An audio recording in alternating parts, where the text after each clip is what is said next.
Le tennis féminin gabonais sort petit à petit de son silence depuis l'entrée en scène de quelques mécènes. À cela s'ajoute un sponsoring en dents de scie, lequel nous espérons pouvoir atteindre sa vitesse de croisière dans les 2 prochaines années. Célestine Avomela et Manuel Nonda, 2 compatriotes et espoirs du tennis féminin, font leurs preuves dans 2 centres de formation ITF reconnus sur le plan mondial, respectivement à Nairobi et à Barcelone.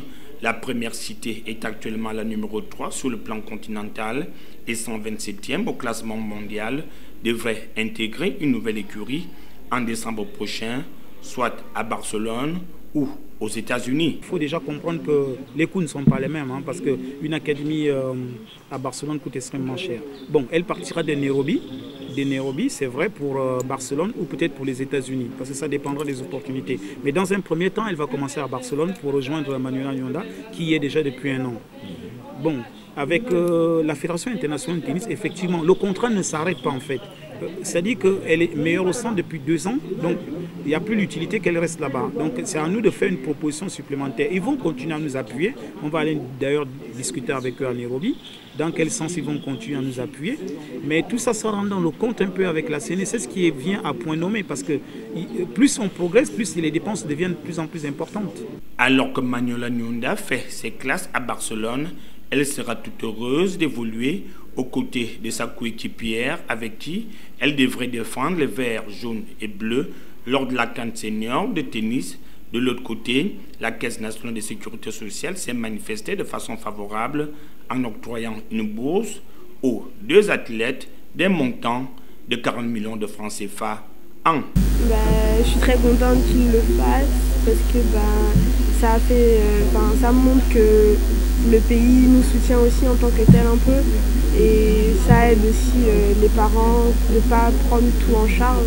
Ça fait du bien. S'agissant des charges dont la CNSS devrait s'accommoder vis-à-vis des 2 athlètes. Et dans les financements de leur centre d'entraînement. Voilà, et voilà en gros en quoi se concerne ce contrat. C'est-à-dire, si par exemple elles doivent aller faire des compétitions au niveau international, la CNSS participe à l'achat des billets, à hébergement, restauration, transport local, y compris les coûts des participations. Voilà, donc c'est en gros, voilà en quoi concerne le contrat qui est établi entre ces 2 joueuses et la CNSS Gabon. Pour l'instant, la durée du contrat? Bon, alors pour l'instant, la durée du contrat est de 1 an renouvelable. Nous espérons que l'année prochaine, on va le renouveler. Parce que là, nous ne sommes qu'au début.